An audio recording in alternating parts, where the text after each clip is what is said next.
Children, my name is Reverend Lance. This is my personal testimony on your prayers being answered for me. I appreciate my viewers praying for me. A couple of weeks ago, I mentioned that prayer was one of my weaknesses. It was one of my weaknesses because I was taking medication that really made me sluggish, made me not want to do much, and I really didn't have much to say when I was taking the Zyprexa. I want to report today that I have a good doctor. He placed me on Abilify, and the Abilify is working. I feel that my prayers have been answered. I no longer feel that prayer is a weakness for me.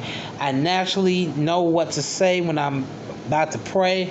I feel like the Holy Spirit is with me when I pray for other people. I feel like God has gave me a sound mind, and He has freed me mentally, spiritually, and emotionally. I thank you for your prayers. Today I want to talk about God's universal name in Judaism, Christianity, and Islam. When you pray to God, it is important that believers know God's universal name. God's universal name in Judaism, Christianity, and Islam is Anaki. Anaki is His universal name. I don't know what it means, but it is in reference to Enoch, who never tasted death, or he went straight to heaven after being here 365 days a year. Enoch's story allows us to celebrate the 365 days we have in a year and 366 days on a leap year. That's based off the lunar calendar. And one thing I learned after studying spiritual books is that life here on Earth, based on the lunar calendar that we follow, began in the year 127,988 before Common Era. And the seventh life cycle ends in the year 54,012 Common Era. Each life cycle is 26,000 years before we reach the final destination. Calvinism believes in the final destination, meaning all believers are judged. We reincarnate 7 times. On the 7th time, we determine our permanent destiny, whether it be hell or heaven. I believe that.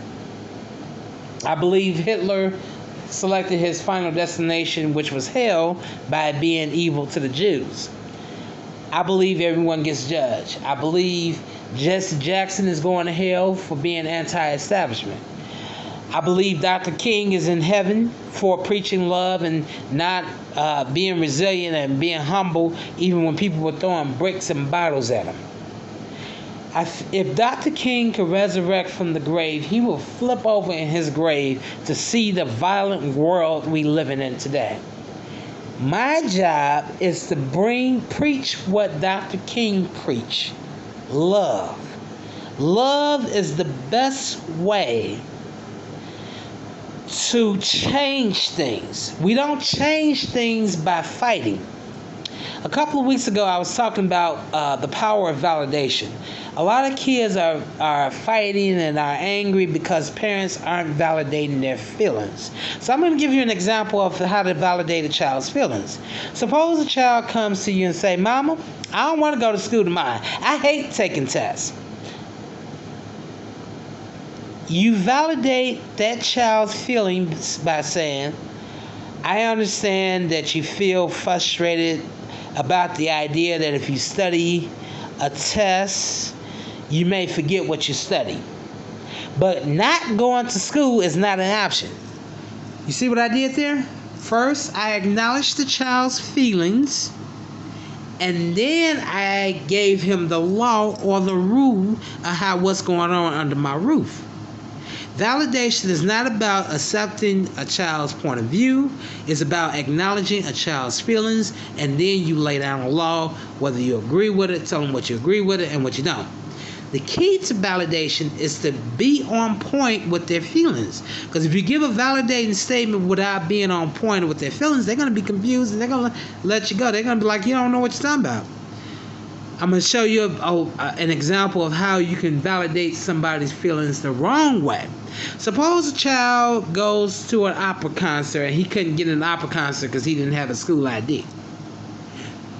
You say to the child, I know you can be upset by not going to the opera.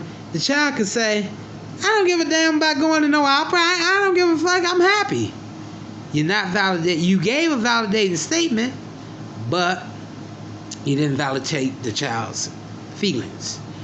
And excuse my language, I don't normally cuss, but I had to illustrate that point. There's a lot of violence going on because parents aren't validating their children's feelings, and I feel it is important to validate feelings.